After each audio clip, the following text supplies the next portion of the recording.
If you know somebody that needs coffee and sugar cookies, this tutorial is for you. Hi, I'm Leslie with Leslie's Cookies and Treats, and if you love decorating sugar cookies or you want to learn how, you're in the right place. Let's decorate together. So you might not know this about me, but I absolutely love a good cup of coffee, and I couldn't resist this cookie cutter from Sweetly Printed. I'll leave a link in the description to all of the products you need to make these cookies.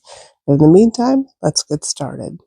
So I used the tissue paper method to lightly sketch out where the ears were going to go on these cookies, and I'll leave a link in the description for how you can do that. And I'm using a 20-second royal icing in pink to outline and flood in the center of the ears. And my cookie dough is a funfetti cookie recipe by Sweet Sugar Belle, and I'll leave that in the description also. So once you've filled the inside of the ears with your pink, go ahead and grab your scribe or a toothpick and use that to settle the icing down and to make sure that this icing gets all the way down to the cookie so it won't deflate as it dries and create a crater. And we'll leave those alone to set up and dry for a little bit while we move down here and just pipe a line of coffee. Just a line. So touch down, lift your piping bag up just a little bit and drag a line across to the other side. Stop squeezing and lay your line down. And then you can move on down to the cup, and we're just going to put a little bit of white here at the top of the cup. This design is not mine. I'm following the design inspired by the cookie cutter at Sweetly Printed. And so we'll just outline this top part of the cup here and flood that in. White icing is also about a 15-second consistency, and pretty much all of the icings I will be using will be a 15-second consistency. And if you don't know how to make a 15-second consistency icing, I will leave a link for that in the description as well. I like to work with a 15-second consistency because it's thin enough that I can get it nice and smooth without too much work with my scribe, but it's also thick enough that I don't have to worry about it overflowing the edges of my cookie. And as soon as you have this area shaped the way you want it and it's nice and smooth, immediately grab your brown icing again and outline and flood in the cup. So you want to touch down, lift up your piping bag, and go slow and follow along the edge of the cookie. You want to watch where the line of icing is falling and not your piping bag. And if you need to stop and start, that's okay. Just wipe off the tip of your piping bag and keep going.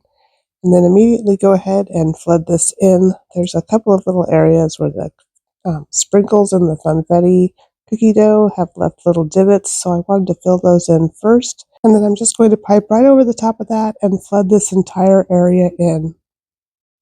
If you jiggle your piping bag while you're flooding, it will smooth the icing out and help it settle down. And then, as always, grab your scribe or your toothpick and settle this down. You can even stick your scribe right into the cookie and give it a little shake.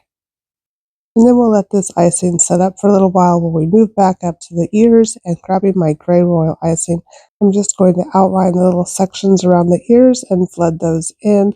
I'm going to kind of overfill these areas because I don't want them to crater. Little skinny areas like this do tend to get craters because the icing sits up high on top of your outline, and then as it dries, it sinks down, leaving a crater in the middle of the line, and we don't want that. So we're going to fill these areas nice and full. Again, this is another reason why you want to use at least a 15-second royal icing consistency so that you don't will hold its shape and it won't run all over your cookie. So once you've finished outlining all of the parts of the ear and flooding them in, go ahead and use your scribe to settle that icing down and make sure it gets all the way down to the cookie. And then set it aside to dry for about 15 to 20 minutes before coming back in and piping in the flappy part of his ear. Flappy? Floppy? I don't know. Anyway, fill in this part of the ear and set that aside to dry for about 15-20 minutes. And then we're actually going to overpipe it because we want this area to have some dimension and some height. So just grab your royal icing and outline and flood this area in again. Being careful when you use your scribe or your toothpick not to poke too far down into the cookie because the icing underneath still is not completely dry. And we're going to do the same thing here for the brim of the cup. So go ahead and fill this little skinny area in. We'll let it set up and dry, and then we're going to come back in and pipe right over the top of it. So don't worry about using your scribe or getting it too perfect right now. And I set my cookie aside to dry for about 15 to 20 minutes. Now I'm coming back in with my white icing, and I'm going to pipe in the foam or the whipped cream on the top of this cup of coffee. And I was never happy with my whipped cream. I should have thickened my royal icing and used a different consistency to make it look more fluffy and whipped cream-like. But I tried many times with the icing consistency that I had to get it looking the way I wanted, and I never quite did it, but it did come out okay, so I'm going to go ahead and show you that here. And once you finish filling in your whipped cream, go ahead and use your scribe to shape it and pop any air bubbles and get it nice and smooth. And then we'll leave that to set up for a few minutes while we come back down and over pipe the rim of the coffee cup. Just touch down, lift up your piping bag, and then drag a line across, touching down at the other side as you curve around and come back to the beginning of where you started. Be careful, go slow, and drop your line right down on top of that brim that we already piped, and then go ahead and fill that in with a generous amount of icing. Again, your icing needs to be about a 15-second consistency, and it can even be as much as a 20 to 25-second consistency, but it will take you a little bit longer to settle it down with that thicker consistency. And once you get it all flooded in, go ahead and use your scribe and settle this icing down and get it nice and smooth. And then we'll leave all that to dry for a little while while we come down here and pipe a big heart for his nose. So just squeeze a big ball of icing out, stop squeezing, and drag it down to a point. And do the same thing for the other half of the heart. Squeeze a big ball, stop squeezing, and drag it down to a point. And then use your scribe to further shape it and settle it down. And I'm going to go ahead and pipe the whiskers, so just touch down with your black royal icing. Again, my icing's about a 15-second consistency.